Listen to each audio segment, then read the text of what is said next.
Hello, everyone, and welcome to the latest edition of the Lightning Interview Series. As always, we like to make these sessions interesting and interactive, so please do introduce yourself. Tell us where you're from, where you're joining from, and what you do. And of course, as we get into this conversation, please feel free to add your own questions to this conversation. Now, as you are well aware, today's conversation delves into transitioning into AI and data science in your 30s and 40s, or perhaps even older. And before we get into that, I want to mention a few upcoming events we have. Next week, yours truly, I'll be teaching a virtual AI primer course for our bootcamp attendees. You can actually find out more information about that on our bootcamp page at ODSC. Next Friday, our interview series continues with the ever excellent Daphne Kohler, who I'm sure you know is a renowned computer scientist, entrepreneur, and educator, best known for co-founding Coursera and doing some groundbreaking pioneering research in machine learning and probabilistic modeling. Now, the big news is that ODSC East is returning to Boston May 9th to 11th, and that, again, will be in a hybrid mode, in-person and virtual. And I got to say, the ODSC team has been working incredibly hard on this. We have 200 speakers lined up. I think that's well over 200 at this point. And we've got a lot of stuff happening around machine learning, data science, NLP. We are actually hosting our first ever Generative AI hackathon, which I just learned this morning will have cash prizes of at least $6,000. So do go to our events section of our website and check that out. And additionally, not to be left out, ODSC Europe is returning to the wonderful city of London, and we have a fantastic venue there. If you've ever been to it, it's the Tobacco Docks on the London docks there. Really brilliant venue. Next, our full schedule is live, and you will find that is jammed packed with training, workshops, tutorials, talks, keynotes from, as always, the best and brightest in the AI and data science industry. And to add to that, which may be relevant to some of today's listeners, we do actually have a career and education expo on day 3, which is May 11th of that event. So this is a free expo.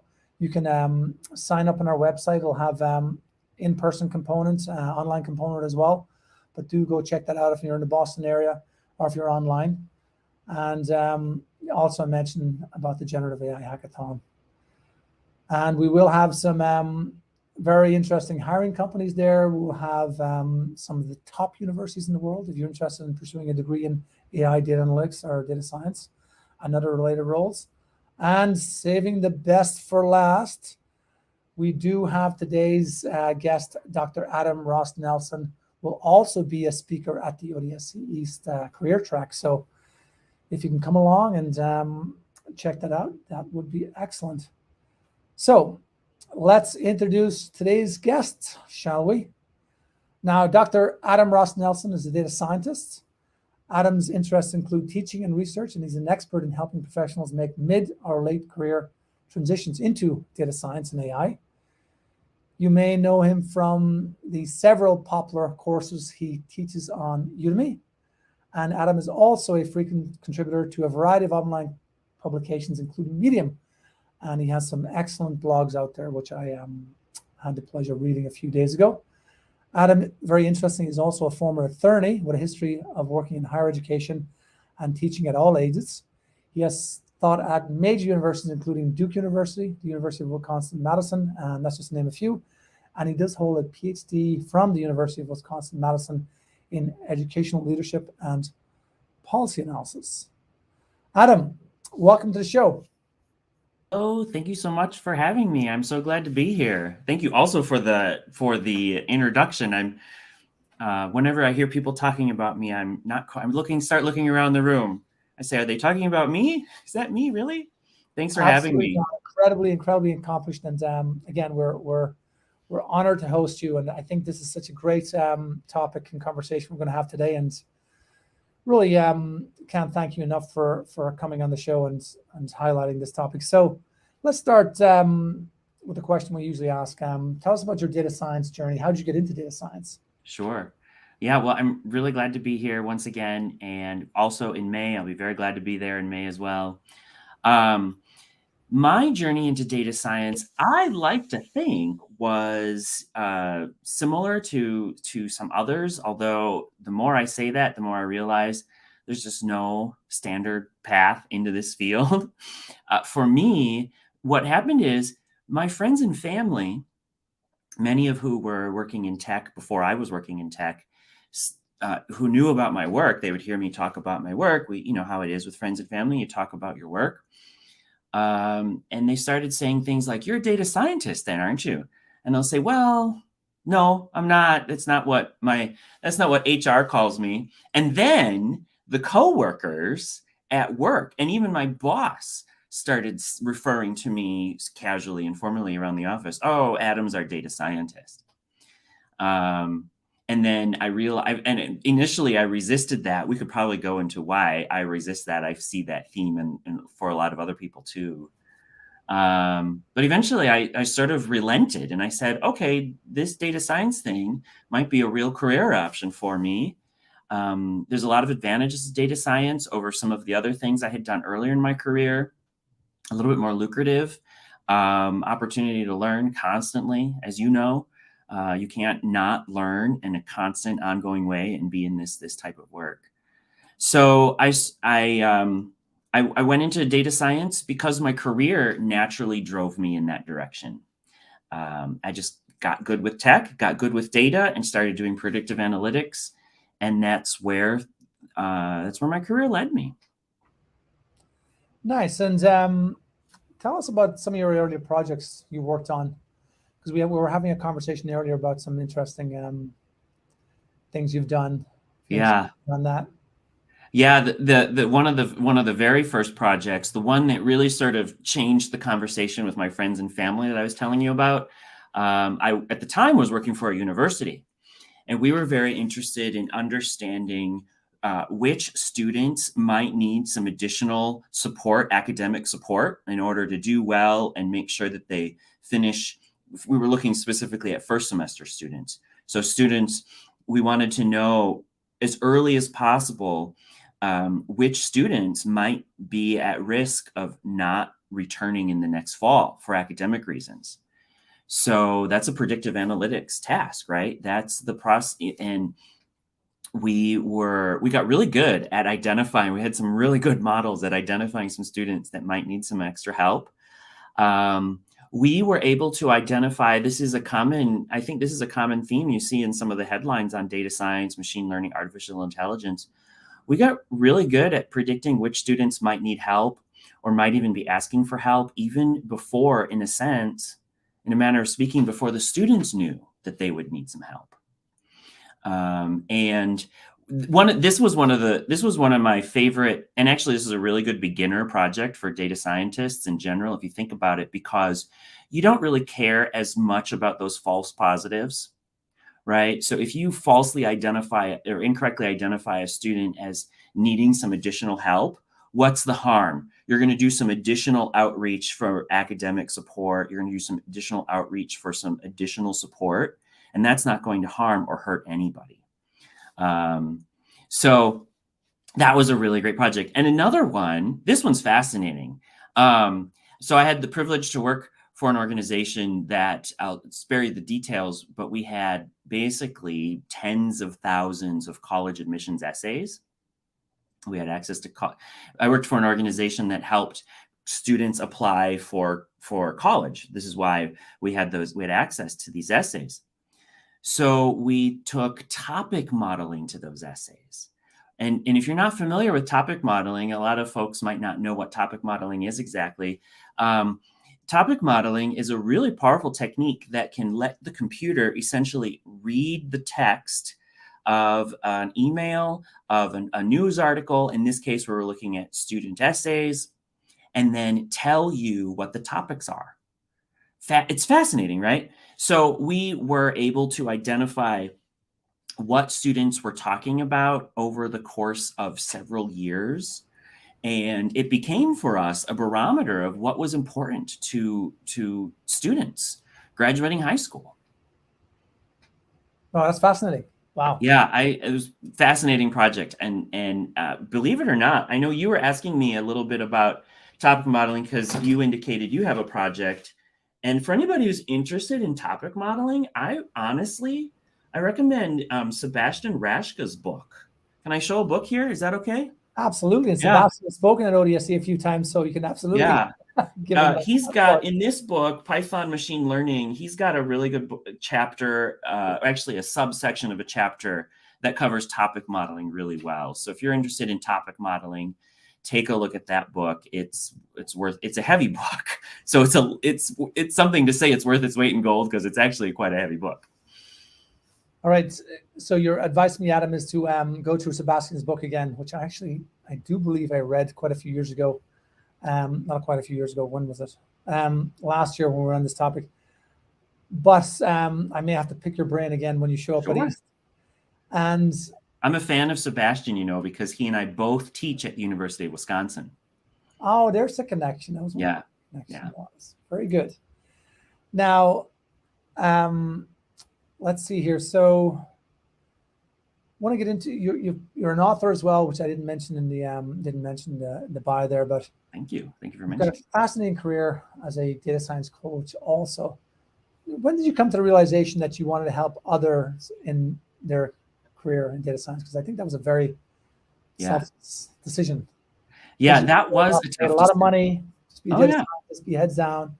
Absolutely, that was a tough decision, and it's sort of that too. Come to think of it, on some views and some manners of speaking, also sort of happened somewhat by chance, somewhat by happenstance. Being in the right place at the right time, type of setup for that. I just started. What I started doing is, in what many people, if you have not started writing about, if you're a data scientist, current or aspiring, and you haven't started writing online, I recommend this. That's what I did. I took some advice on that when I was earlier in my data science work and my career. I started writing about data science online. And then what happened is this is mostly at Medium, and towards data science, towards AI. Actually, I have a blog with you folks now too, an article with you folks now too. People just started reaching out to me and saying, "Hey, Adam, I really like your article. Would you be willing? I want to be a data scientist." And they recognized back then that I was earlier in my career as well.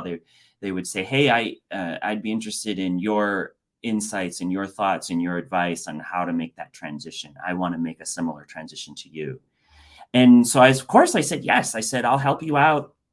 Of course, on a pro bono basis, to use a law term from my former career, on a pro bono basis, there's a limit to what you can do. So I slowly started providing information for folks just free that would be helpful. And then it started growing. And I finally realized I can actually build a career around this. And then I decided, okay, I'm going to do that. I'm going to build a career around helping others transition into data science.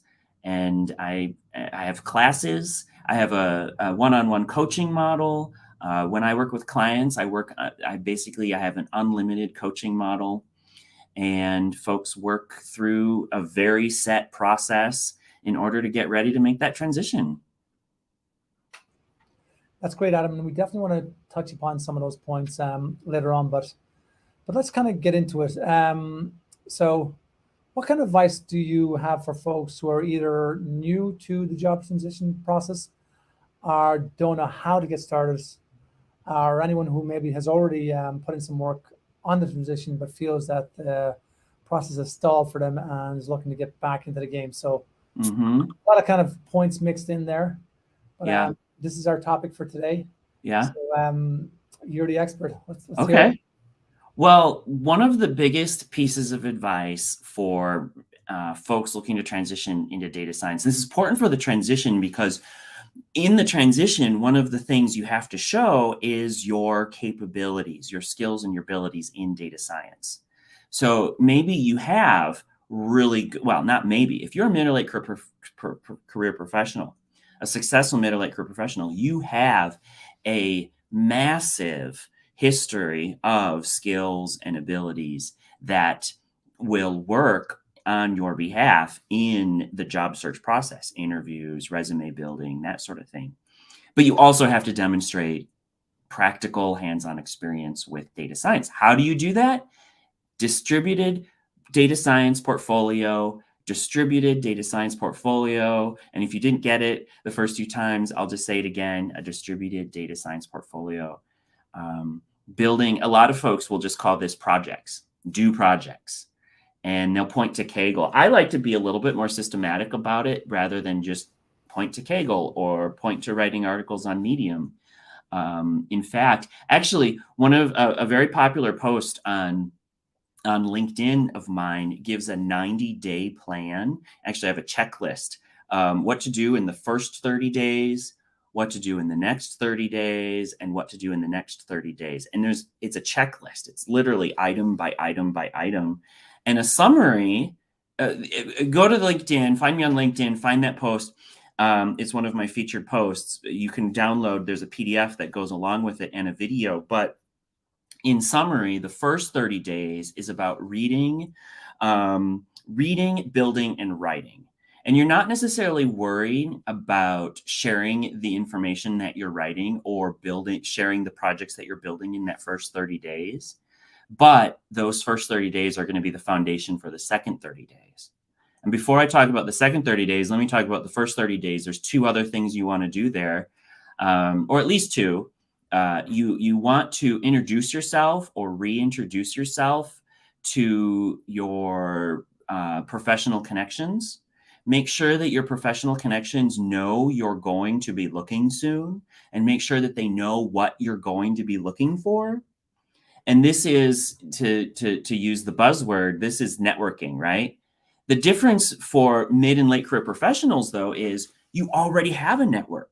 Former supervisors, former supervisees, former coworkers, former classmates, all of these people are people on which you can rely, and you have to reintroduce yourself to those people in that first 30 days. The other thing I tell people to do in the first 30 days is don't worry so much about finding job descriptions that you'd like to apply to. Instead, make yourself a list of organizations you'd like to work at, right? So I usually say 20-ish, 20 specific organizations that you would be enthusiastic to work for. Then in the next 30 days, that's where you start creating and publishing. So all the reading and the writing and the thinking and the project building you did in the first 30 days, now you're going to get ready to format that for publishing. LinkedIn articles, Medium posts, Medium articles, just blogs. And if you're not ready to be so public, format for delivery by email. So during the interview process, you have a bank of resources that you could send to a recruiter if a recruiter expresses interest in you, right? You can say, oh, here's a PDF or here's a Google Doc where I summarize this project that I've worked on. So then the last 30 days, the most important thing is start applying for jobs, right? Get the resume out. And then one of the advantages, if you follow this process, and I've seen this over and over and over again, it was my experience, but I've seen it for others as well. You're in an interview. If you have a strong distributed portfolio, if you're in an interview, a topic will come up that you know something about and that maybe you've done a project on. And in the interview, you can say something like, you know what, I've got an article on this. When I get home today or after we're done with our Zoom interview today, I'm going to send you that article. And then you have an excuse and a reason to follow up with the folks that you've been on the interview with. And then they're thankful because they have an opportunity to learn more about you and more about the topic you were talking about. Builds on each other, right? There's a snowball effect, sort of, how these things grow. Yes. So much great advice there, Adam. The thing I always think about is like people transition into this career, they get very tied up in the math and the modeling, and they think it's very much it is. There's a lot of learning to do, but it's also a very hands-on career, right? Mm-hmm. And it's a very communication-oriented career. Yes. And the hands-on coding skill can put a lot of people off, but that's what makes it fun. That's what makes it accessible, because there's so many great open source tools out there. And I think that's some of my favorite advice that I've heard from you and from others about building a project portfolio. And then the first thing is like, I'm reading this book, Learn to Code in 24 days. Like, I don't have time to be building portfolios and projects, and I'm just starting. How am I supposed to build a portfolio? Because I guess they're thinking about architects and people like that, and artists who build a portfolio once they've mastered the skill. But it can be quite different for data science and AI, because being hands-on is part of the journey of learning, number one. And as you mentioned, Adam, we're always learning, no matter what stage we're in career. Yes. And it's so interesting, because a lot of stuff we teach here at ODSC, it's like just getting started with those hands-on skills, and you can get so far now, because so much of data science and AI is abstracted. With a couple of lines of code, you can build some pretty impressive stuff. Yeah, absolutely. I'm not saying there's any short circuits to this, so that's number one. So I think building that portfolio is fantastic advice, and people shouldn't be afraid or intimidated by that. And then I would even say go one step further, because what I call them, the automated tracking systems when you're applying for jobs. ATSs, they're looking for your LinkedIn profile. They're looking to see if you got a GitHub profile. These things are still too dumb to know what's in GitHub. So I tell people, contribute to GitHub. And that's another one where they come back and say, wait, I'm not ready. I'm just starting my career. Look, GitHub projects, go look at the requirements list of what they have on the docket of jobs to be done. A lot of documentation where you just read the code, learn a little about it, document it. Simple tasks that need help, but there's a lot of great organizations out there, not-for-profits, that need help as well. Yeah. You just do some data wrangling. So I think building those projects is a fantastic piece of advice. Yeah. And you really don't have to be a coding genius. Yeah. You don't. And to build on that, one of the pieces of advice that I like to give folks is, if you're familiar with GitHub, this is a software collaboration platform that data scientists also have sort of adopted. There are several tools that are in data science, scikit-learn, pandas, just to name a couple, that are operating out of GitHub. And what they have on GitHub is, a lot of people don't know this, is there's an issue tracker for these projects. And so issues are items that need work. And they're open source, they're publicly built. And if you go to those issue trackers, you can find issues that need work, which are specifically tagged for beginners or beginner intermediate. And by working on one of those issues, that is one of the best ways, I think, to build portfolio and also build experience and recognition in the field. That's great. And by the way, folks, please post your questions on our chat here, because I know a few of you have asked questions. We'll get to those. Yeah, we've got a few good questions there. I know. Before we do that, can I give you one more piece of advice about online portfolio, GitHub? The other thing is, a lot of the issues for a lot of these projects, scikit-learn, pandas, again, name a couple, some of the issues relate to updating documentation. So if you feel that you're not ready, or you're just not interested in, maybe you would be perfectly ready, but you're just not interested in contributing code to a project, you can also contribute to a project by updating documentation. Right.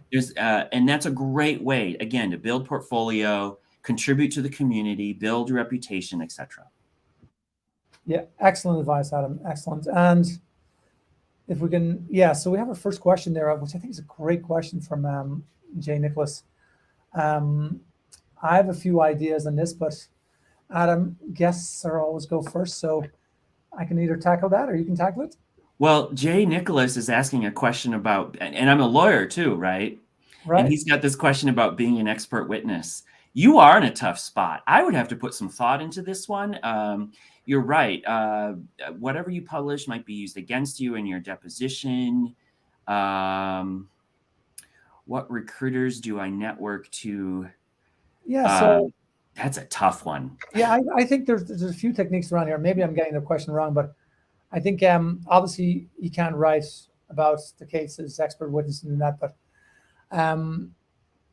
another technique I see a lot of people use with success, because I hear these stories from our career fair, is just kind of like one-to-one virtual networking. Because, you know, sometimes, like a little secret, how we find awesome speakers like Adam and others is I'm reading an article, and we have a speaker committee, and we have a lot of data we crunch as well. And I'll say, wait, this is a topic I know that came up from our speaker committee. And I just reach out to that person directly on LinkedIn or email or something like that, and say, hey, I was reading about this, curious about that. And I think connecting with people one-on-one, I think is a really good way, because at the end of the day, people are always looking to work with other people that they like working with. You can never underestimate that. Yeah. Two is people who show an interest and a passion in something. Yeah. Think about it, like a lot of interviewing is just like it's kind of one way. Yeah. I put a job out there, you come to me. But if you come to me first, some of the best people we've ever found is like they came to us and they basically laid out the case. Yeah. Here's why I want to work. And you said it, like, that's where I think, like, people hear that great advice you give about identify 20 companies, like, what am I doing there? I'm like, Yeah. Because you really have to understand, because having a job is a two-way street. You really want to work with those people. You want to work for that company. What's their mission? What do they do? Is this something that you're going to get out of bed in the morning for? Yeah. And, you know, walk the 2 feet to your virtual workstation. But yeah, these days. Yeah. So go ahead. Yeah. Something else that occurs to me for Jay Nicholas is if you because one of the things you need is even with that in-person approach, which you're talking about, which is also fantastic. And before the world was so interconnected and so online, that was the only way to do this. But nowadays, one of the things you need or want or can at least benefit from is the ability to share a project conveniently online with someone that you've spoken to. So for Jay Nicholas, your option might be something like Google Colab. So a Google Colab notebook can be privately shared with other people, and that will make it less discoverable. Actually, it'll be less discoverable from an SEO perspective. And then also arguably, hashtag not legal advice here. Also, from a lawyer. Yeah. Also arguably less discoverable from a litigation perspective. So consider building a small collection of projects in Google Colab that you can then share from that platform. The other thing is, if you're really worried about hampering your expert witness work, consult an attorney who's an expert on expert witness work. Yeah, great advice, Adam. And again, I think that's great advice to anybody. Yeah. Getting a notebook, Google Colab, and sharing that directly. It's a great alternative to GitHub. It's more discreet. For those who prefer a lower profile, something like Google Colab can be a good way to go. Yeah, favorite tool of mine as well. But listen, we've got some great questions out there, including one in ChatGPT, which we're not going to go to yet, because if we go down that rabbit hole, we'll never get to some of our other topics. So don't worry, we will get back to some of those questions around ChatGPT and all that good stuff. But Adam, I want to talk about your book, which just came out. It looks fantastic. Full disclosure, I haven't read it yet, but I will soon, because we got ODSCs coming up. So I got a couple of thousand people I got to take care of first before I take care of my own education. I understand. And as you saw, can you hold it up again, Adam? Sure. How to be a data scientist, or how to become a data scientist. Yes, and but it's the tagline that's great. Like, it's a guide for established professionals, right? Yes. So a few questions in the book, but first and foremost, like, you know, former attorney, you're already a data science consultant, you're doing your data science coaching. I don't know where you get the time to write a book, first and foremost, but in your already overburdened life, what was the spark that's led you down this path to write a book on this topic? Yeah. Well, the spark is transitioning careers in general. Because as it sort of trickled out here in the course of the interview or the lightning talk, I was an attorney for a while. I also worked as actually my very first job ever was as a teacher of English as a foreign language. I worked in Europe. I'm from the United States, but I worked in Europe. So I've transitioned careers a few times. So it's a topic that I feel like actually I don't feel like I know a lot about. And then this book was really designed to help my clients. I just started writing guides for my clients, my career clients. And then it occurred to me, if I just package these guides up, I've got a book. So that is how I Fantastic. got this book together. And again, I just scanned the table of contents, but one chapter that did catch my eye, and there's a bit of a backstory to this, is like a chapter on you might already be a data scientist, because back in pre-pandemic days, we had a bunch of people from top universities like Harvard, MIT, and so we did this kind of like a resume review for people. So these long lines of people queuing up with were fantastic resumes.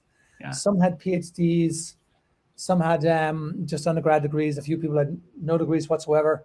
But to a person, these were fantastic resumes. And what really stuck with me from that is like some of these resumes, they just completely focused on a boot camp or what they just graduated. And I'm looking at the person like, you're in your late 20s or above. Don't worry, I didn't ask anyone their age. I said, what did you do before? And they started telling me this amazing stuff they did before. I'm like, why isn't this on your resume? I'm like, you're already halfway to being a data scientist, and you're just discounting all that career experience, which when you think about being a data scientist, being able to communicate, being able to do research, like people coming up with PhDs, oh yeah, what's the PhD in economics? Well, that's so relevant. Yeah. So yeah, tell us about that chapter in particular. Oh, I would love to. Yeah. Well, first of all, this book is the only book that I know of which is specifically written for mid and late career professionals on this topic. The other important thing to know about this book, which is different from other really good books like this one, you'll probably recognize this one as well. This one, a lot of the other resources are very technical. This one is very non-technical. There's 2 pages of computer code in this entire book. The rest of it is career advice.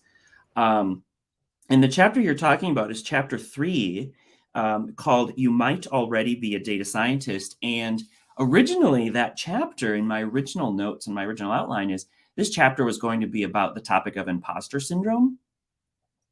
And then as the chapter evolved, it evolved into, and there's actually now a subsection in this chapter on imposter syndrome. But the chapter evolved into this title, You Might Already Be a Data Scientist, because one of the key decisions for folks looking to transition into data science is, should I get another degree? Should I get an undergrad in data science? Should I get a master's? Should I do a boot camp? Should I get another credential? And frequently, the instinct to get another credential is rooted in less in the need for another credential and more in the need for or more in sort of a place of self-doubt.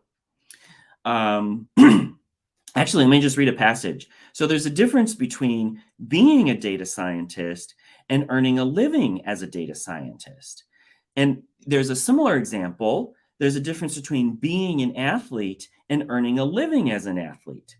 This book aims to help mid and late career professionals transition into paid roles that will allow you to earn a living as a data scientist. Many readers, similar to myself, may already be data scientists, but they may not yet be earning a living in a role that their employer regards as a data scientist. And in fact, as Nick and I was sharing some preview copies with some other authors, including Nick, author of Ace the Data Science Interview.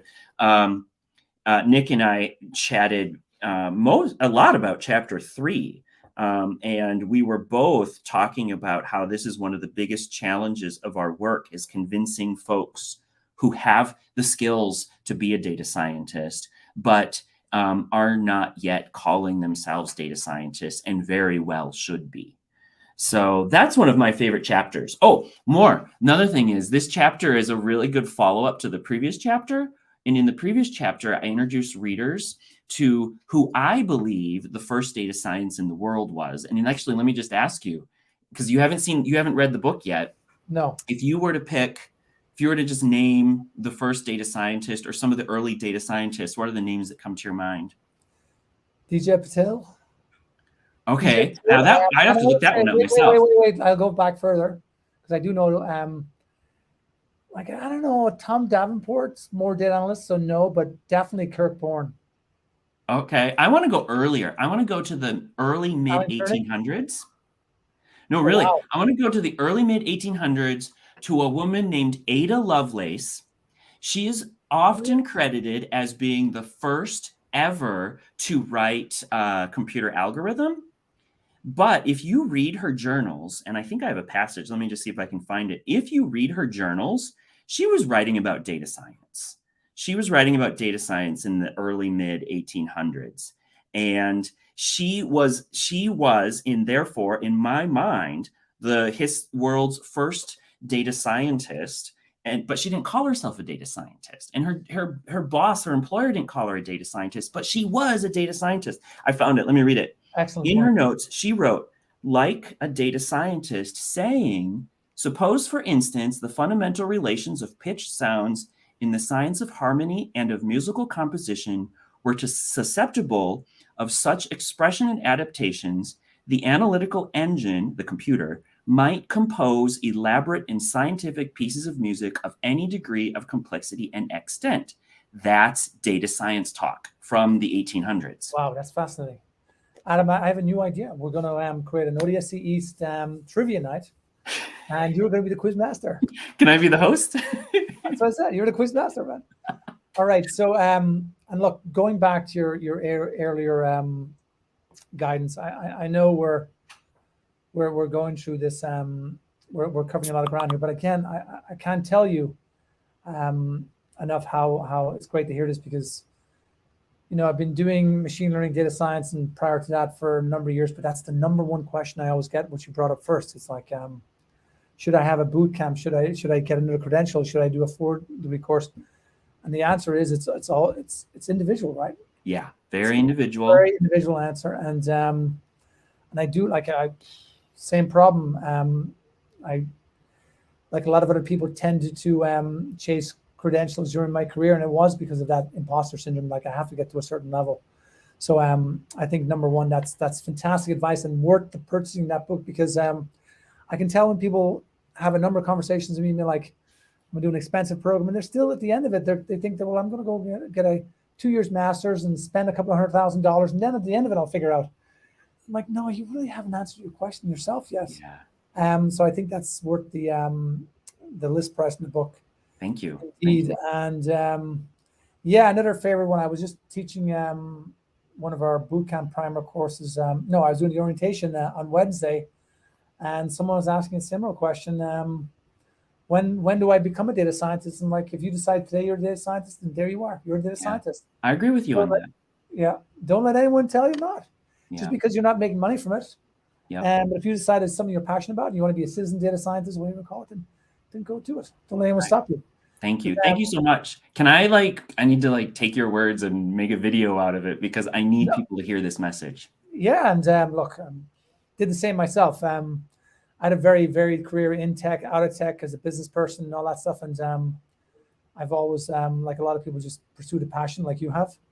And lots of times I'm working on a job and I said, hey, I'm doing this now. They're like, no, you're not, Seamus. We need you to be A. I'm like, no, I want to be B. And I just, sometimes you know what you want to do, and you become what you want to become, and that's it. Sure. Much like in life. So yeah, so it's great that you're focusing on that topic in the book. So just want to ask before we'll get to some of the other questions, but on the thing here, but come on, you've written this book, you've talked to so many people, you've given out so much advice as a career coach. I know what have you learned about the job search process in data science as a career coach? That's the question. That's a big one. Yeah. So actually, I learned a lot by becoming a coach. Probably one of the first things I learned, sort of two sides of the same coin, and I'll tell you how I learned this lesson too, is everybody has their own pace, and there's no right or wrong way to do this. So earlier I was talking about this 90-day checklist guide that I have. If you want to go through that in something like 30 days, do it. If you want to do it in 180 days, do that. You make your path. There's no right or wrong way to, there's no right or wrong way to become a data scientist. And one of the way I learned this, is I originally designed my coaching program as a 6-week program. So the idea, I would onboard someone on day 1 of week 1, and then 6 weeks later, they would have their brand new resume, their brand new LinkedIn, their brand new social media in general, brand new portfolio, and they'd be ready for mock interviews. And then they'd be, etc. However, I learned that 6 weeks doesn't work for everybody. Some people go a little bit quicker than that, although not many. To get through a really systematic career transition planning process can take, 4 to 6 weeks is really your minimum if you want to do it well. But other folks want to take 2 months or 3 months or even 6 months. So everybody has that's what I've learned. Everybody has their own pace. There's no right or wrong way.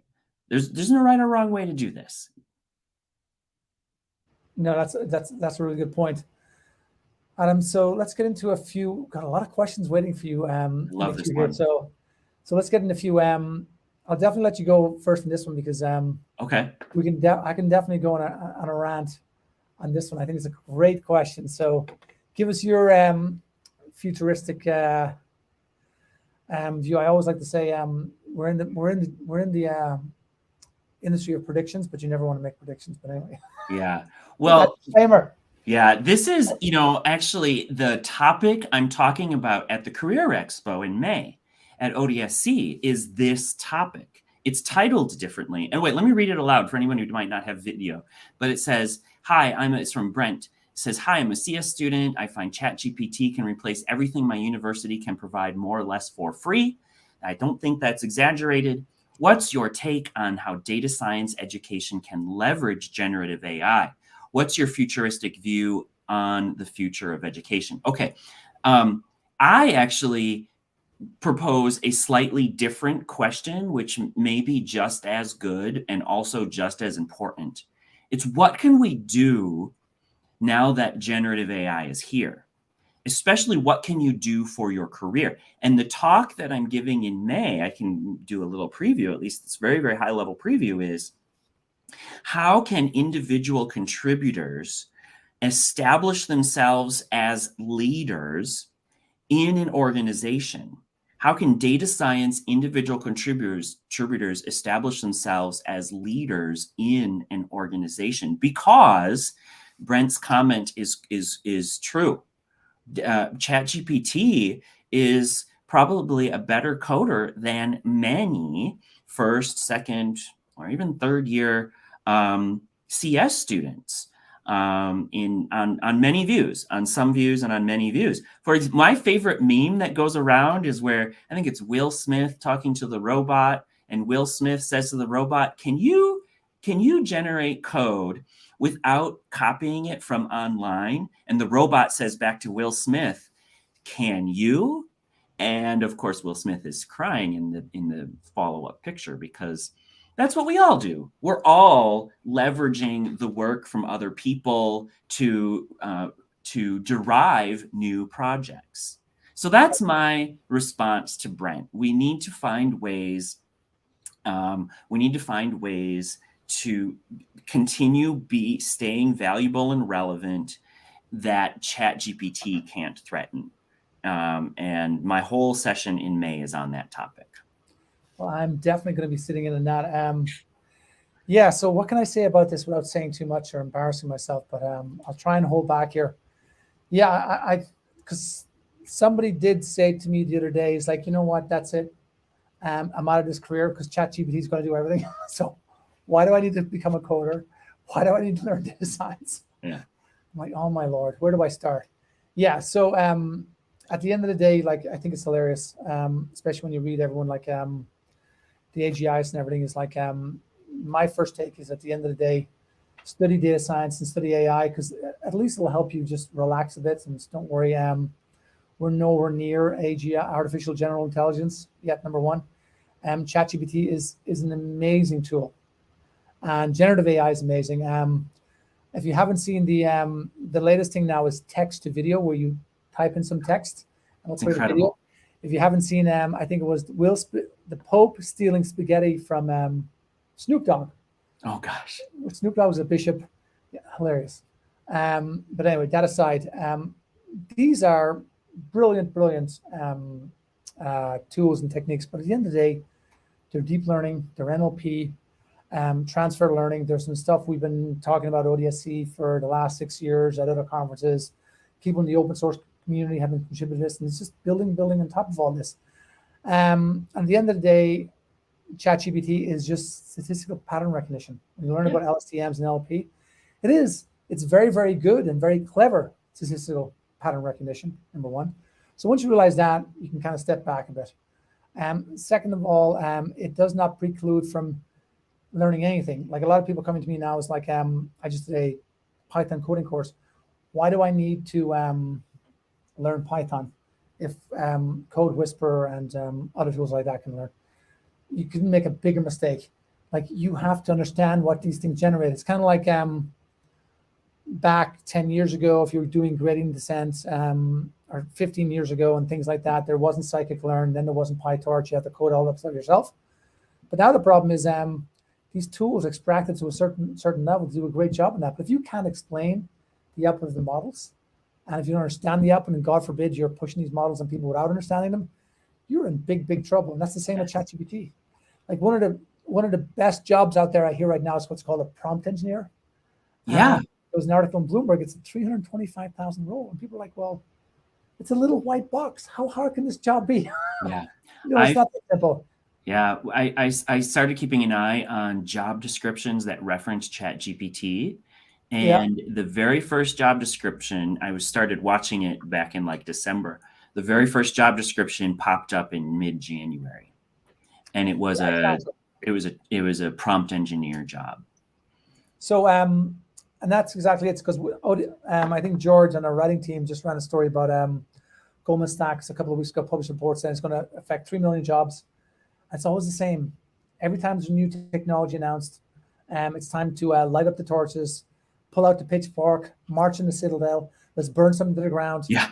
And once the hype is over and settled down, at the end of the day, guys, this is a fantastic productivity tool.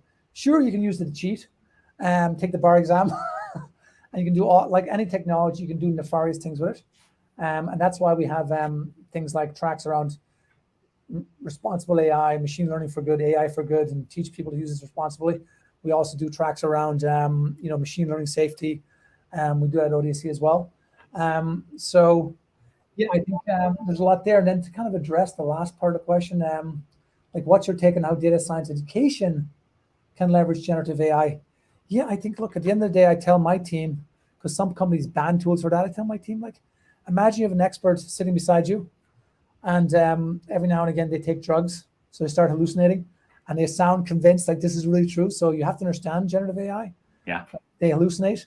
They don't write everything. And like another good example is if someone is English as a second language and they start using ChatGPT to sound much more like native speaker. Mm-hmm. If you don't really understand what it's saying, then you shouldn't be using it. You know what I mean? You got to be careful. You can use it, but you got to be careful. And what I find like as a productivity tool, people think like this is going to make my job like 5 minutes. I can write this code in like 10 minutes where it used to take me hours. And then you start using it, because I use Code Whisperer and a few of those things as well. And then I got to go check the code. Yeah. Then I got to write the test cases around it. Yep. Then I do find a problem every third thing, and it'll get better. And yeah, in actuality, I'm finding if I really measure, it's about 20%.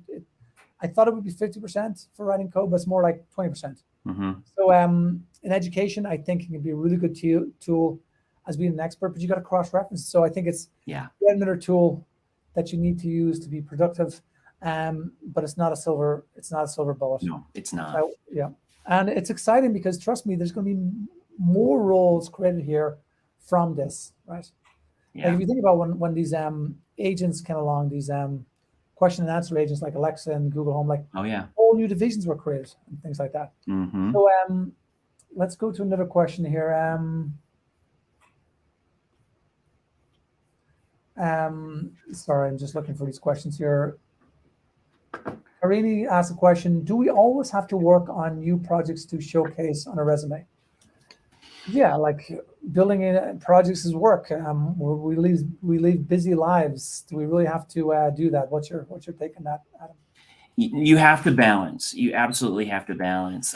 You can't do projects forever, because if you don't actually apply for jobs, well, in theory, a certain percentage of people who do project, and then never apply for a job, in theory, a recruiter might reach out at some point. And even when a recruiter, make no mistake about it, for anyone who's never heard from a recruiter, and that there's a lot of folks who have yet to hear from recruiters in their career, even if a recruiter reaches out to you, you still have to put a resume together and put in an application, right? So there absolutely is a balance. And I think the question behind the question is what you said. You know, how do you find that balance? How do you find your balance between your personal life, your resume writing, your project creation?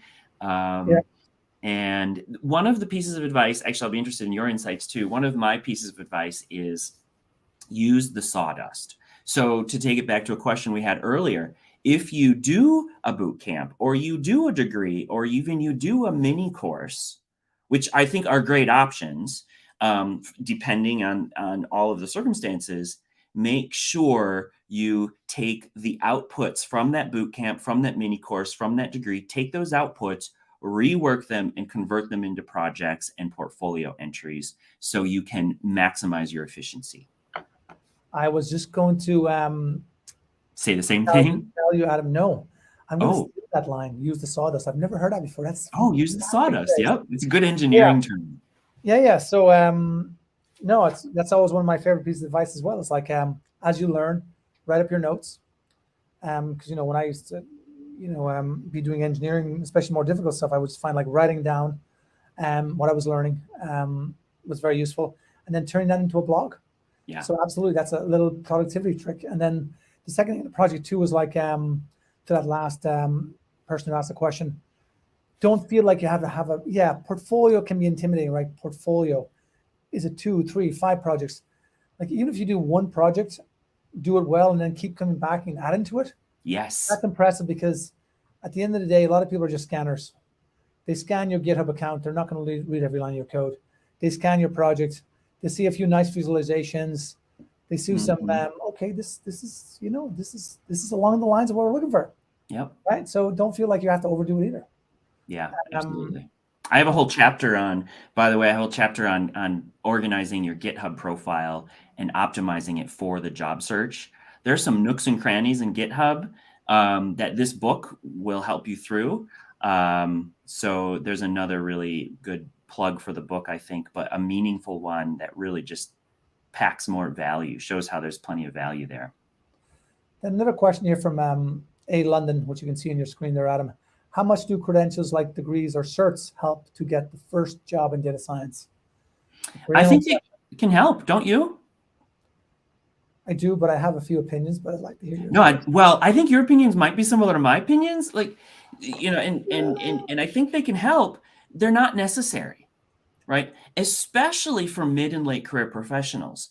Because again, the mid and late career professional, one of the things we haven't spoken about is that domain knowledge that a mid and late career professional brings to the field that someone who is fresh out of undergrad might not yet possess.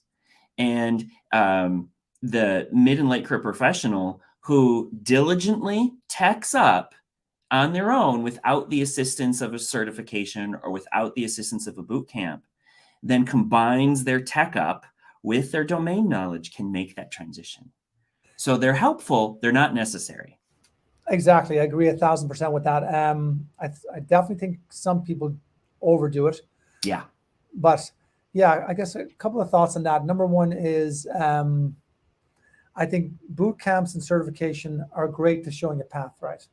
Because at the end of the day, you have to explain to a potential employer, what's your journey to data science or something like that. Mm-hmm. I think, I've talked to a few people about this, and I've done this myself, because certs and boot camps and things like that, they put you on a narrow path, and I've done that, and for certain things it's great, for certain things not so much, because I already had knowledge. So if you don't do a traditional program or a cert or boot camp, then at least be able to quickly demonstrate a path to competency.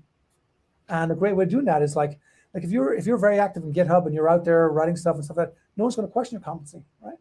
Because that is your path to legitimacy, number one. Another one would be is if you have a strong portfolio. So maybe it's not just one project, a few projects, and you're writing about it.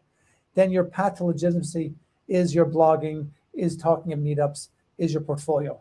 But if you don't want to do that, or you haven't done that, then showing your path some way, because that's always going to be the first question. And again, because to get through these what are they called again? ATSs and systems like that, they're scanning for keywords and buzzwords, and sometimes that's good because you have those in there and they're saying like, what's their degree, credential, stuff like that.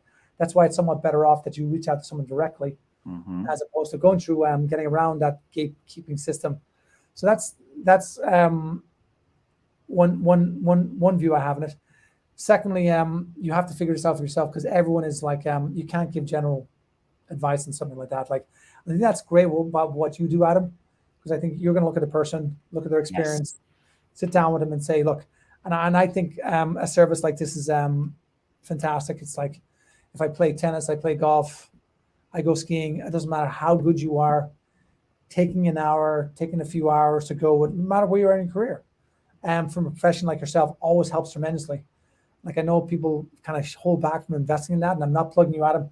I love what you do, but I think really, like, why go and take 2 years out of your life, drive your family and partners and kids crazy while you're studying this, without like talking to someone like you and say, is this really the right path for me? Is there an alternative path? So to me, that's like kind of crazy. Like, it's like, that's why we tell people about boot camp, right? Come to ODSC boot camp for 3 or 4 days. Like, we're not going to turn you into data scientists. We'll get you down there. You'll be exhausted. You'll be tired. Your brain will be ready to explode. But at least after 4 or 5 days, you'll know, like, you know what? This is a journey for me. This is not a journey for me, right? And I think what the service you offer is so important that as well. And then at the end of the day, like yourself, I'm not overeducated to the extent you are at a PhD level, which is, by the way, a tremendous, tremendous achievement, having a JD and a PhD. But I really enjoyed the discipline and the learning journey of a master's degree. I just enjoyed it. I didn't get it for like, can't wait in 2 years, I'm going to graduate. I just enjoyed it. Yeah. And I've got an education and stuff that I've never used a day in my life. So I think everyone's different. So using a service like yourself, I think is a great way to do it, because look, you're on your own journey. Every journey is unique, and that's a great way to look at it. Yeah, I would agree. All right. So another question here is from Carlton. What types of nonprofits tend to have meaningful data wrangling or data science needs? So my first professional full-time bona fide data science role was at a nonprofit. I worked for the organization that helped college students or high school graduates apply to college, national nonprofit organization. The nonprofit world is slowly adopting data science as an important component of their work. If you're interested in this, Carlton, or anybody else, if you're interested in this, make sure you've already thought through how nonprofits can use data science. So, for example, one of the ways I think data science has the potential to make tremendous contributions to nonprofit work is by predicting and supporting very specific asks of donors. So we could use regression prediction, really, to look at a potential donor and figure out exactly what the best ask is for that donor for an organization. We could probably brainstorm projects on that all along. So what types? Any type. And if they're not, they should be, because data science can make contributions there as well. Yeah. I don't want to name names because I didn't have permission to tell this story, but I do know more than one person, because I have a lot of friends who work in the nonprofits sector. Mohammed Mahmoudi, who used to run ODSC with me, actually is very involved in this. He has a nonprofit food kitchen down in New York, and we used to do AI for Good hackathons. But yeah, he always tells me the same thing because he deals with a lot of nonprofits. Nonprofits, by definition, they need every piece of help they can get. Yeah. They are so far removed from what they need in terms of data and data science and all that stuff. And my advice there is find a nonprofit you like. Yeah. See if they're doing data or data science, because look, at the end of the day, it's your passion, you're driven, and propose something. Take a look at it and say, like, look, if this is my nonprofit, how would I solve this problem? Maybe showcase some using open source data, because a lot of these nonprofits, even if it's not the nonprofits you're targeting, a nonprofit in that space may have data, or someone else may have that data, and you can build a little project around it. Be a great little portfolio project using open source data with open source tools. Yeah. Great way. And I would strongly suggest to a lot of people, like, if you're going to build a portfolio project, then why not do it for good? Yeah.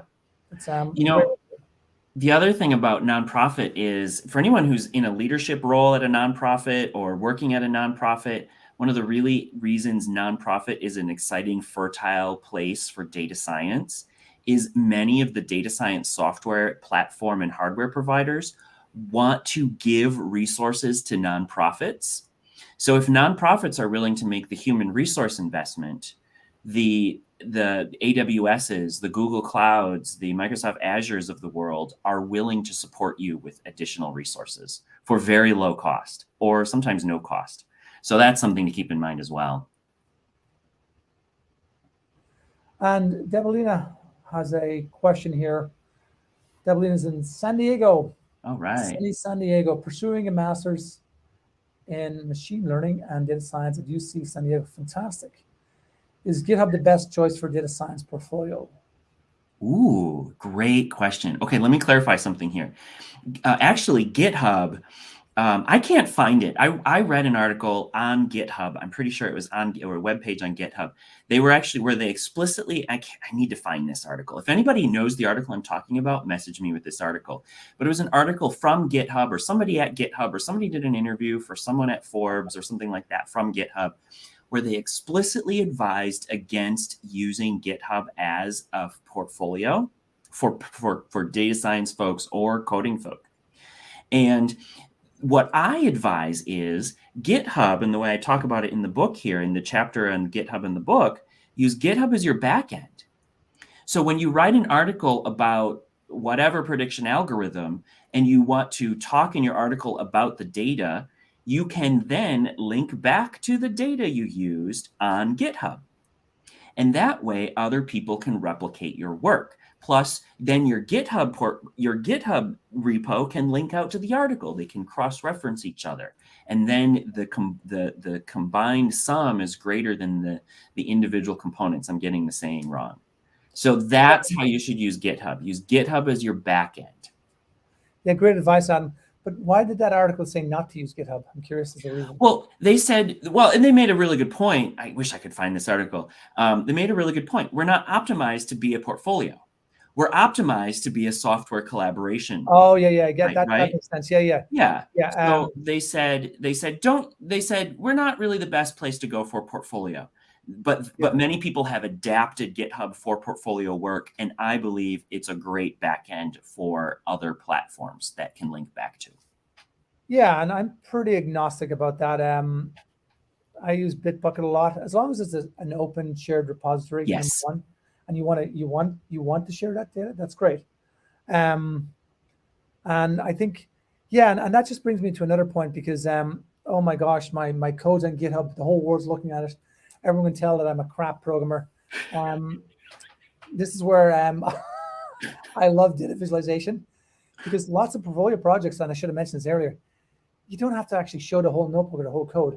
If all you want to show in your portfolio is, and Adam may have different advice, but if all you want to show is, like, I'm comfortable explaining what I did here, I'm going to teach a concept, like I want to talk about transformers and our topic modeling, which we're talking about. I'm working on a topic modeling project for good, and I want to just explain what I did here, why I did it, how I did it, and here are the results in the model. Here's their interpretation of the results. If that's all in your portfolio, that's great. You don't necessarily have to show the code per se.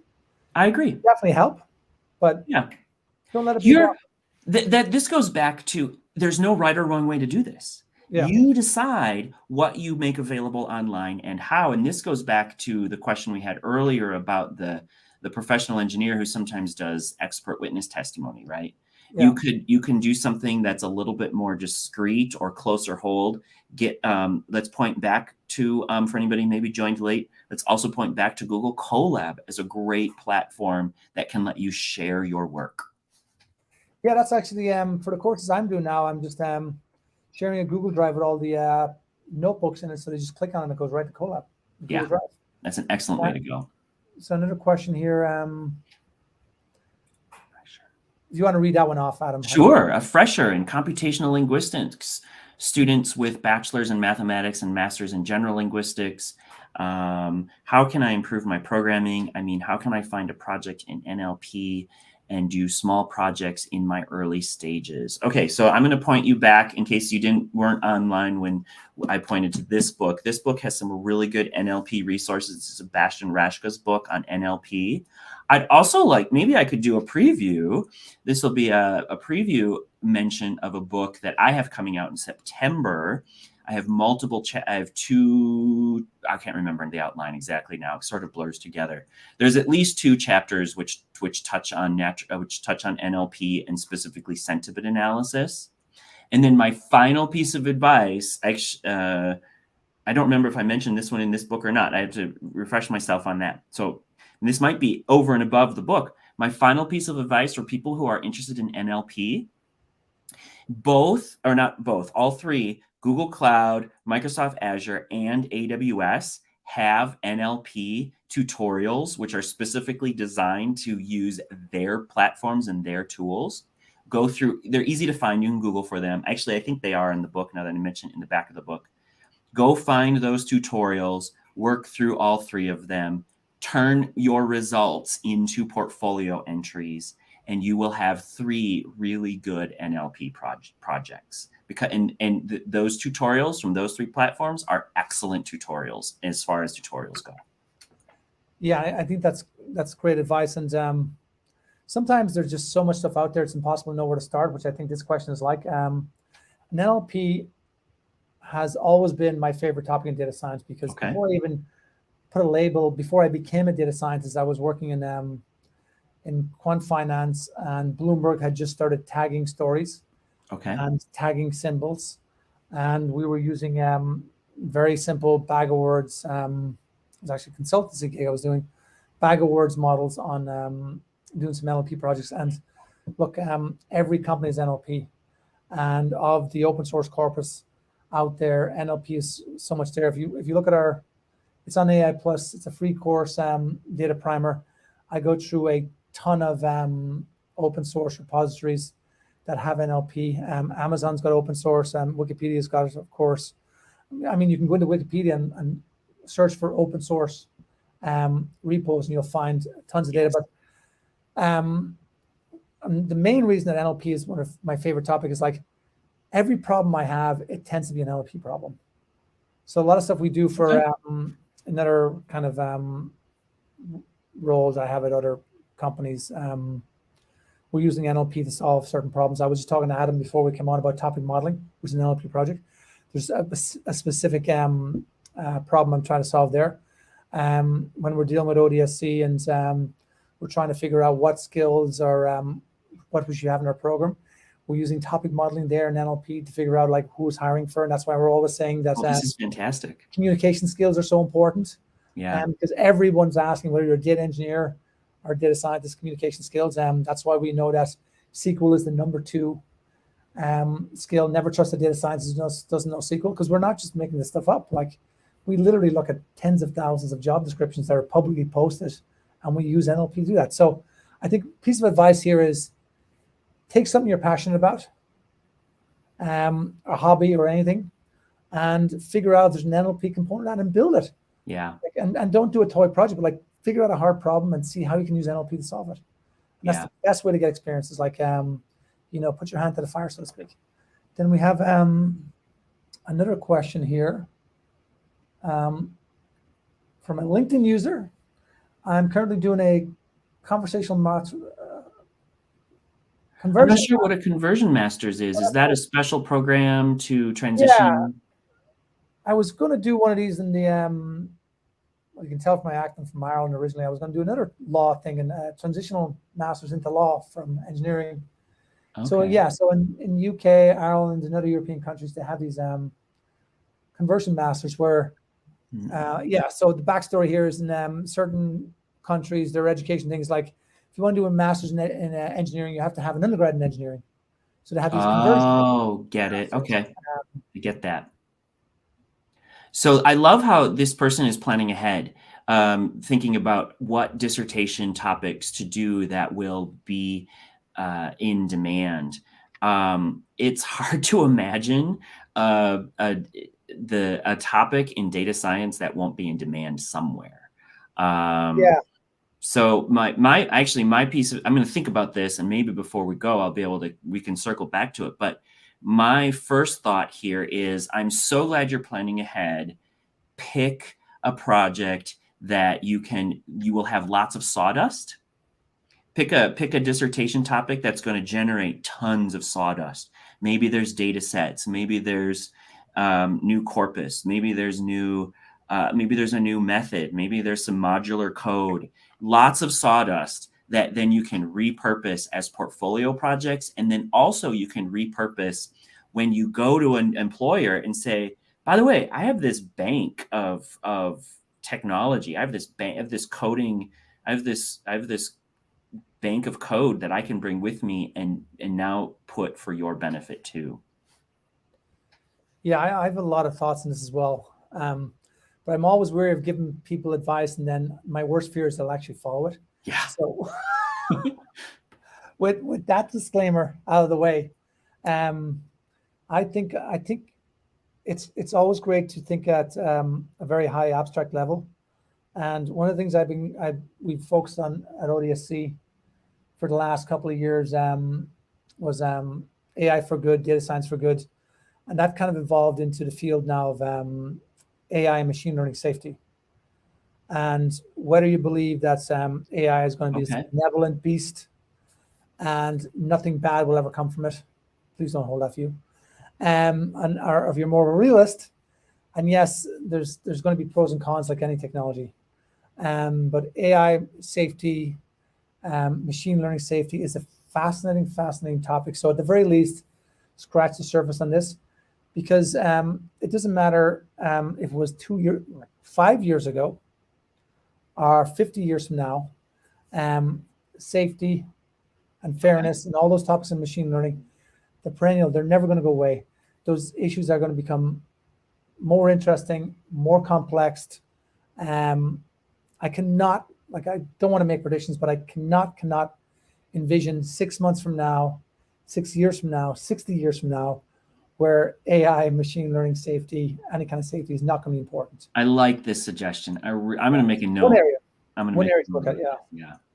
I really like your suggestion. And ethics, like safety, ethics, they're going to butt up against each other. Actually, I wish I knew what the conversion was from. It's going into data science and AI.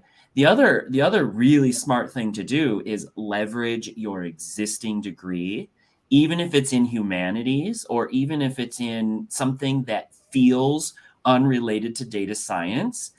Find a way that data science can contribute to your original degree path, and then you can leverage your domain knowledge. All right. I know we're way over, but we're having a little bit over. Yeah. I'm enjoying this though. I'm so happy to be here. So we have another ChatGPT question, and we really should not talk much more about ChatGPT, but hey, why not? It's Friday. Sure. Friday evening, Friday afternoon. And you've already heard my opinions on that, but this one is specifically to about, well, let's see it. It's please share your thoughts on how will AI, large language models, ChatGPT, etc., impact the data science profession.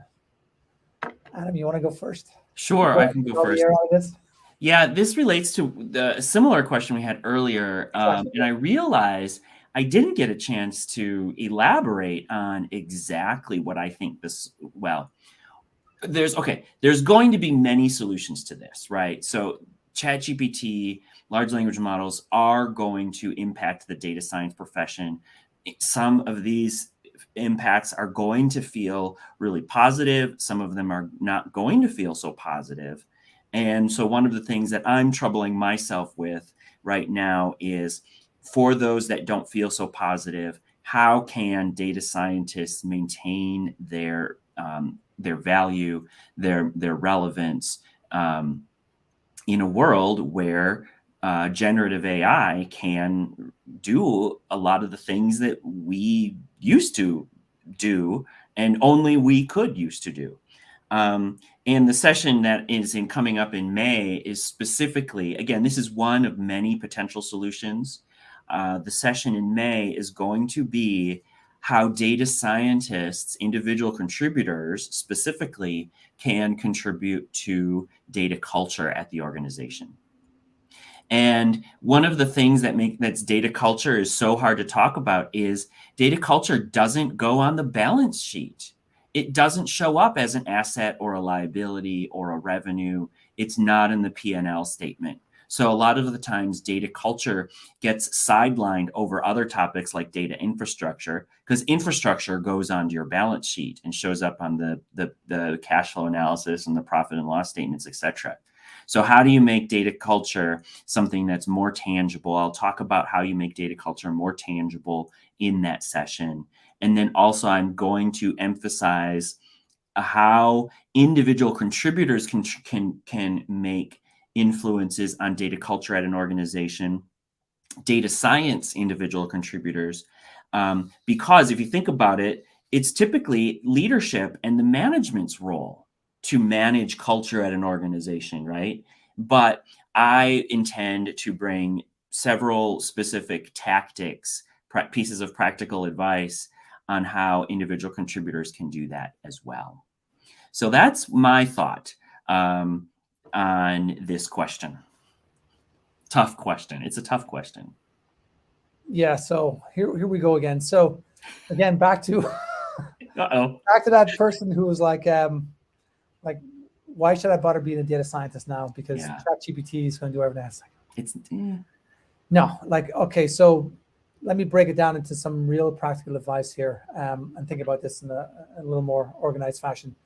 So let's look at the job of a data scientist, right? Like, what does a data scientist actually do? So if you look at, surveys from data scientists and all that stuff, first of all, 80% of their job is nothing to do with coding. It has nothing to do with writing code and I agree. Even just modeling per se. That's a big part of it, but not the biggest part of it. The first part of it, it's like anything else. It starts with data. And even though ChatGPT and tools like this will get better at coding, coding is always the easiest part. Like, go to scikit-learn, you want to do a regression model, it's one line of code, folks, already. It wasn't like 15 years ago, you had to write 15 lines of code. So already these tools like PyTorch and no code, low code have already made your job so easier. It's always been hard. And like you heard Andrew Ning talk about data-centric AI. I think Andrew Ning stole that from me because I was always talking about data. Sure. Sure he did. Yeah, no, he didn't. But I love that Andrew Ning is making this because data is messy. You have to understand the data. Like, you got to be a good data analyst before you even get into the code, because what is this feature about? Where does this feature come from? What's the data that's missing? What domain is in this? Like, what is in that data that can cause biases? What can blow up the whole company here? Am I going to trust that to the machine? No, I'm not. So data wrangling is a huge part of that, understanding the data. That's your first job. Then talking to stakeholders. A data science role is not where you sit in the cube and you go to your Asana, Jira task. No, you got to talk to people on the business side, on the engineering side, on a lot of people you got to talk to, and you have to understand what the problem is here. And most data science projects are related to some kind of business outcome or some use case, right? And don't worry, ChatGPT cannot solve that problem in any any shape or form. I am working on a little project now where I use prompt engineering to do multi-layer prompting to solve this part and this part. Okay. Yeah, you're just gluing stuff together.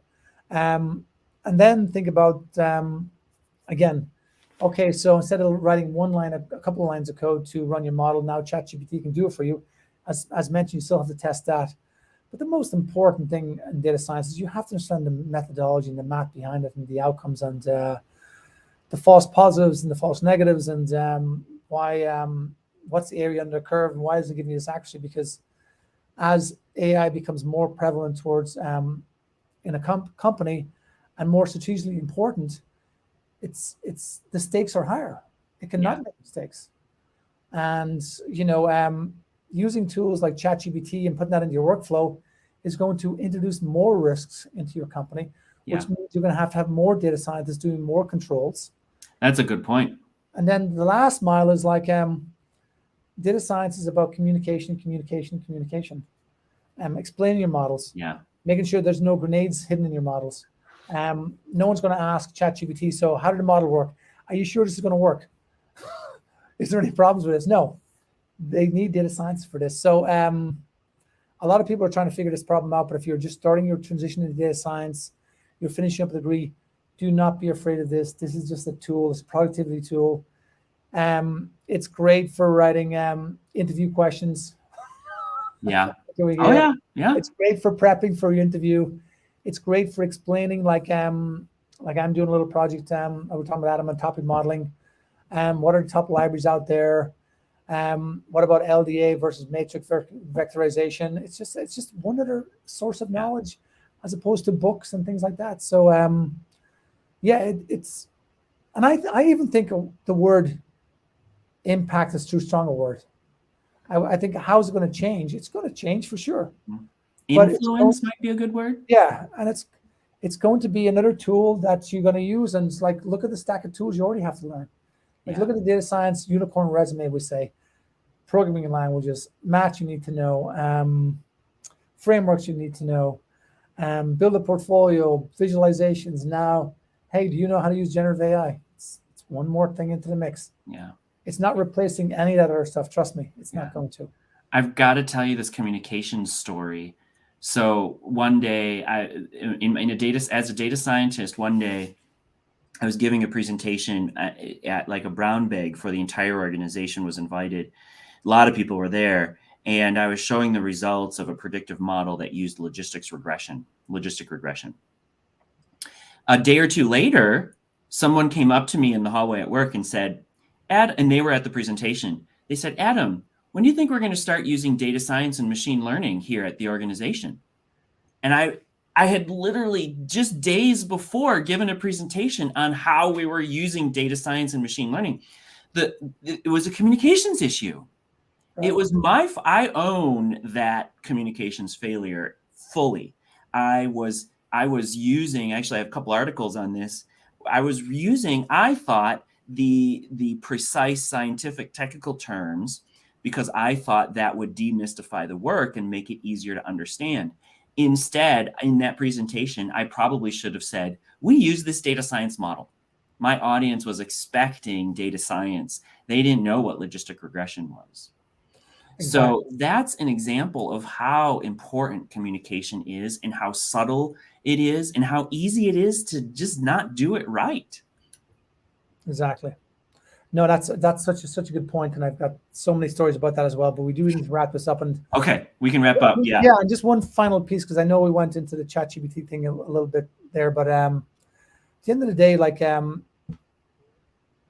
was very concerned about this a few years ago, and now I'm less concerned about it, even though people can see a darker side to AI. Because at the end of the day, there has to be trust in AI. Yes. There has to be that, and that's going to open up so many opportunities in this field for data science and machine learning, because when the models were much simpler, the methodology was much simpler, people had a higher level of trust, and now we're going to such higher levels of abstraction that trust in AI is going to be a huge topic, a huge issue, and it's definitely something you should be looking at in your careers, number one. Number two, get Adam's book. This is great advice. Thank you. You know, how else can people follow you, Adam? LinkedIn. LinkedIn, Twitter, and Medium are the places I recommend people to find me. LinkedIn, Twitter, and Medium. This book's on Barnes & Noble, Amazon.com, pretty much wherever books are sold. Oh, the other thing is, if you get the book, there are bonuses to the book, but you have to get the book to get the book bonuses. One of the book bonuses is an entire video mini course on applicant tracking systems. And I know you've mentioned that a few times. Yeah. That's fantastic. Yeah. That really is a bonus. All right, Adam, thank you so much for being a wonderful guest. This is definitely one of our longer interviews, but so worth it. And we're going to end here. And thank you to our audience for sticking with us. Do join me again next week with Professor Daphne Kohler if you have time. That would be fantastic. And Adam, I will see you in a few short weeks. Yeah, we will. We'll see you then. See you then, everyone. Bye-bye. Bye for now.